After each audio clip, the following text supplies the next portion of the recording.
So, as I was searching the beautiful internet, I found that there's a new season of Totally Spies coming out either this upcoming year or next year, and in my big brain, I was thinking, this is one of those shows that I grew up watching a lot. 6 seasons of really fun and campy Sailor Moon meets Charlie Angel's energy. What kid wouldn't love that, especially with someone who's as nerdy as me? Seriously, a show like this is really fond in my memory, so I was thinking there has to be some sort of tabletop RPG or homebrew that fits the world of Totally Spies into your favorite hobby. So why not do some searching on the internet? Well, let's see. Oh, cool, Totally Spies tabletop RPG. But what is this?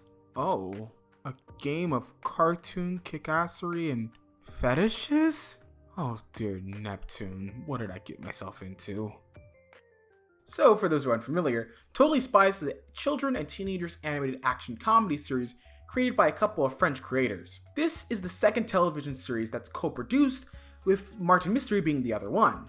What matters is that Totally Spies was a unique show combining Charlie's Angels, Sailor Moon, and the Japanese animation aesthetic, aka anime, into a children's cartoon in early 2001.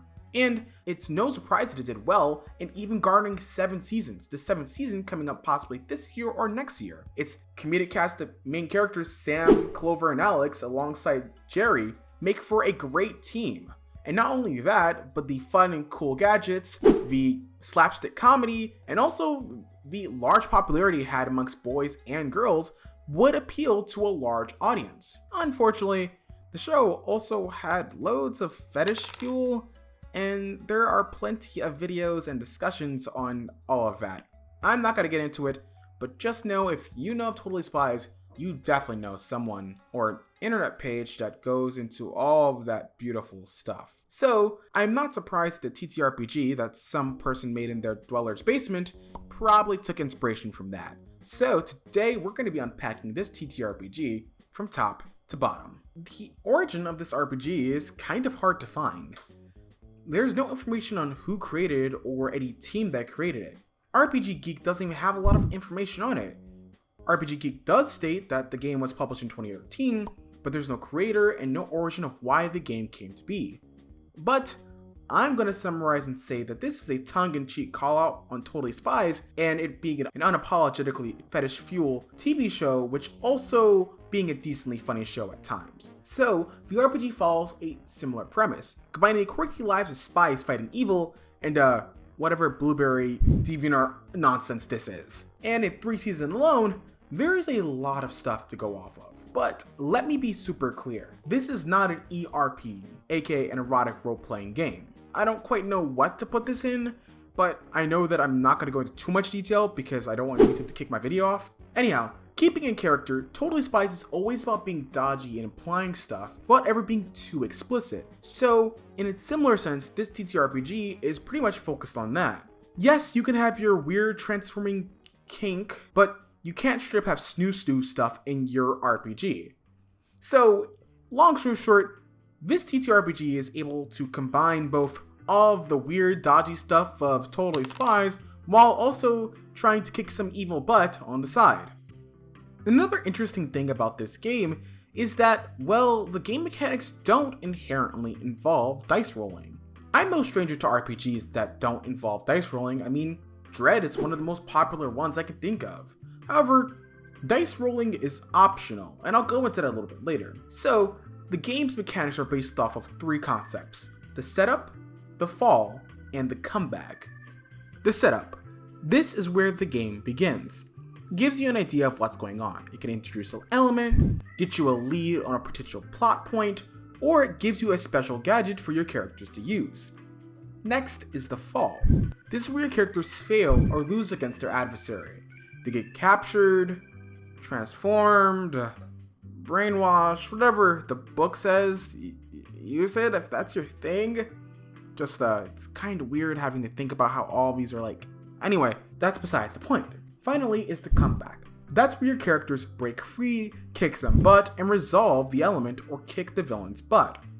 However, before you can even actually play the game, you need to create your character. And character creation is relatively simple in this one. You need a couple of things. You need the character's appearance, backstory, their name, And the biggest part to their character creation is their core idea and 2 skills. The core idea is what defines your character. It's the overarching idea of your character, while your 2 skills should be not related to said character. Let me use Clover from Totally Spies as an example. Clover is fashionable. She is the fashionista. Her core idea is fashionista, but at the same time, her 2 skills could be that she's athletic and she's also spontaneous and rambunctious. So her core idea would be fashionista, but her 2 skills would be strong and rambunctious. Another mechanic that I think is important to emphasize is the plot point. This is in-game currency that gives players agency to change the narrative. Essentially, it boils down to what your characters can or cannot do. Unfortunately, even in the book itself, it's a little bit not clear when they get plot points or when they don't get plot points. Generally, characters get 1 plot point when the story begins, and they garner more plot points as more things happen to them in the fall, and are able to use them as well in the comeback to affect the narrative and affect the end of the story. So, is this game playable and should you play it? To answer that first question, yes. It has character creation as well as mechanics to drive the narrative forward.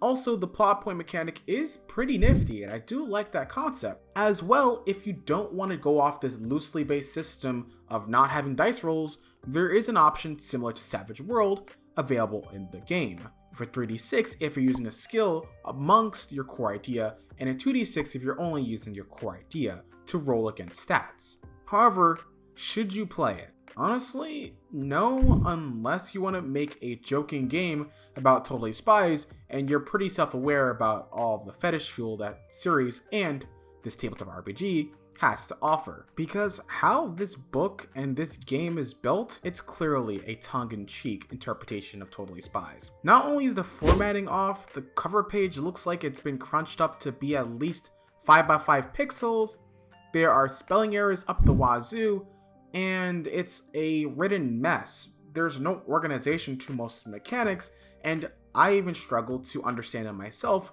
when reviewing this RPG. You probably shouldn't play this if you want a serious spies game, but if you want something that's lighthearted, that's funny, and something that you can just try with your friends, especially if you're close to them, I think it's worth it. So if you're interested in learning more about this ttrpg, here's a link about it down below in the description box.